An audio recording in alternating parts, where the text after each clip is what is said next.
Je lis du livre de Genèse, chapitre 37, au verset 36, ce qui suit.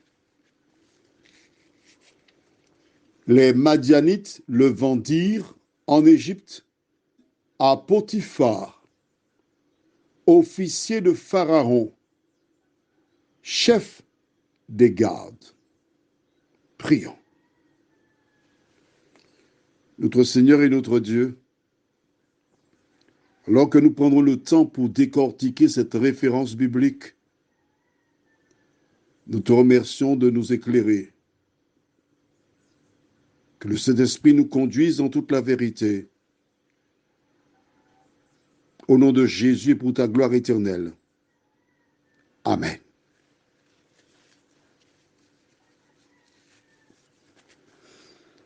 Je dédie ce message à Katie.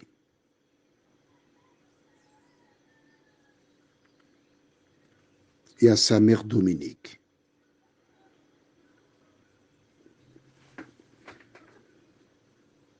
Joseph, garçon libre, se retrouve maintenant parmi des esclaves.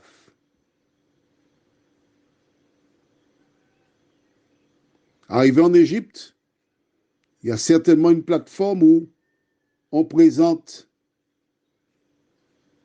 la marchandise. Avancez, ouvrez la bouche, montrez les dents, les yeux, les ongles. C'est de la marchandise. Et voici Joseph qui est acheté par le chef des gardes. C'est un officier de Pharaon, donc quelqu'un de cette estandine. Pourquoi suis-je vendu? Pourquoi suis-je dans cet état-là? Certaines personnes rencontrent des difficultés, des problèmes, sont malades et posent la question, mais pourquoi moi? Pourquoi ça m'est arrivé? Alors, que penses-tu du cas de Joseph? Il est bien tombé. Mais oui, il est bien tombé. Il est esclave dans la demeure du chef des gardes, officier de Pharaon. Donc, c'est quelqu'un qui a cette standing, qui a une alimentation raffinée. On trouve probablement les meilleurs vins, meilleurs caviar, etc. Tu es d'accord avec moi? Imagine, c'était quelqu'un qui a des esclaves dans les champs qui avait acheté Joseph pour qu'il soit du matin au soir dans les champs en train de labourer la terre. Ou bien du matin au soir, comme des coupeurs de canne, coupant de la canne toute la journée sous le soleil. Parmi toutes les personnes qui pouvaient acquérir Joseph, le Seigneur sélectionna Potiphar. Et oui, pourquoi? Je voudrais éclairer ce propos. Il dit à tous, on va prendre la Bible, on va aller dans Romains chapitre 8. Mireille va apprécier. Mireille, c'est quelqu'un avec qui j'étudie la Bible le mardi soir. Romains chapitre 8, verset 28. Nous savons du reste que toute chose concourt au bien de ceux qui aiment Dieu, de ceux qui sont appelés selon son dessein. Dieu a un dessein pour chacun de nous. Dieu a un projet pour chaque personne. Et le projet que Dieu a pour toi, c'est un projet de bonheur et non de malheur. Joseph ne sait pas pourquoi Potiphar l'a acheté. Mais Dieu, qui sait toutes choses, qui voit toutes choses, s'organise pour que Joseph soit dans le meilleur endroit possible, parce que même là, l'Éternel n'a pas abandonné Joseph. Tu ne sais pas ce que l'avenir te réserve.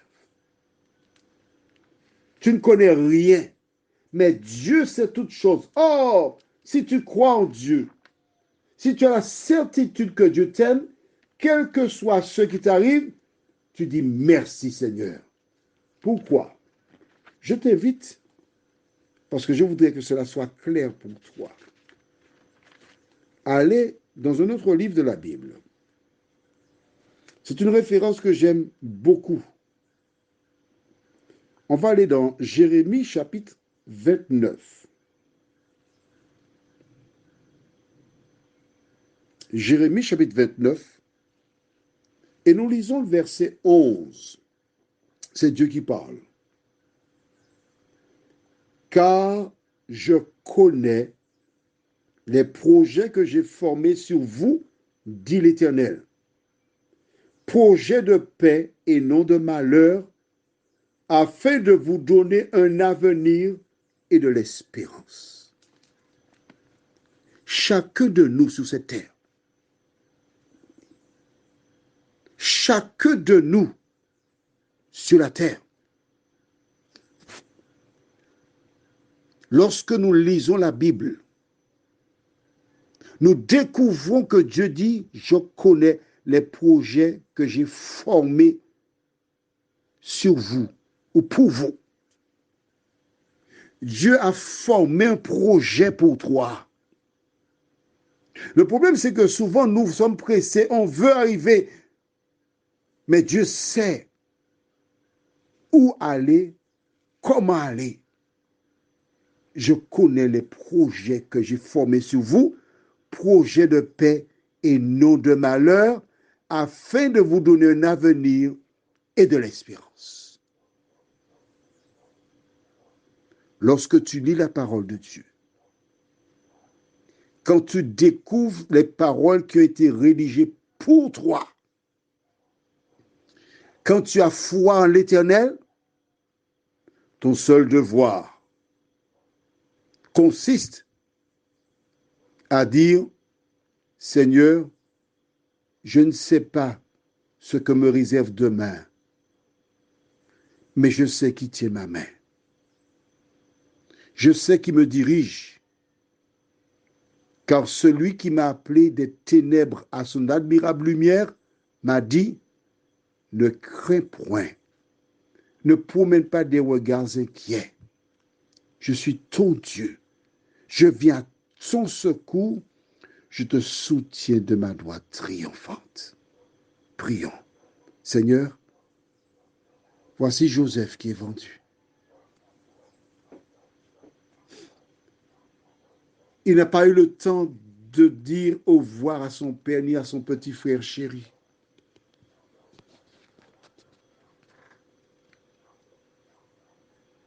Et il se trouve là, loin de sa demeure, loin de sa famille. Il découvre seulement à ce moment-là que ses frères avaient de la haine pour lui. Que deviendra-t-il? À travers les messages suivants, nous découvrirons. Car en l'entraînant loin de Dieu, le diable voulait faire capoter, détruire le plan de l'Éternel. Seigneur, le récit sur cette portion de la Bible est là pour chaque personne qui passe par des moments difficiles, des moments similaires à ceux de Joseph. Seigneur, aide-nous, à la lumière de ces paroles, à garder à l'esprit que tu as rédigé un projet pour nous. Merci de nous fortifier et de nous permettre de passer une bonne nuit sous ton regard. Nous t'avons prié au nom de Jésus pour ta gloire éternelle. Amen. Je te souhaite une bonne nuit sous le regard de Dieu. Et à demain, si Dieu nous prête vie.